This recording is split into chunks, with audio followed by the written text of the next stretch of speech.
ইলিশ মাছ ধরা একটি রোমাঞ্চকর অভিজ্ঞতা, বিশেষ করে যখন নদীর পানিতে জিলেরা বৃষ্টির মতো ঝাল দিয়ে ইলিশ মাছ ধরার চেষ্টা করে।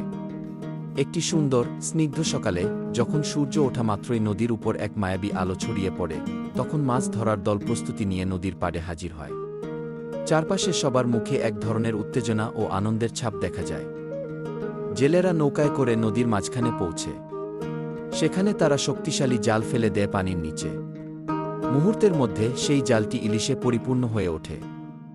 ইলিশ মাছের ঝলমলে রূপালী শরীর নদীর স্বচ্ছ পানিতে এক অদ্ভুত আলোড়ন তোলে। যখন জালটি ধীরে ধীরে টেনে নৌকায় তোলা হয়, তখন জীবন্ত ইলিশ মাছের চমকপ্রদ রূপ দেখে যে কেউ মুগ্ধ হয়ে যায়।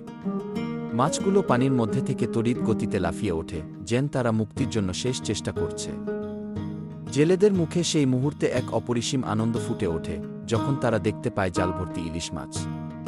সবার চোখে মুখে প্রশান্তি আর পরিশ্রমের তৃপ্তি। ইলিশ মাছের জন্য এই উৎসাহ আর ভালোবাসা আমাদের জীবনের এক সুন্দর মুহূর্ত হয়ে থাকে।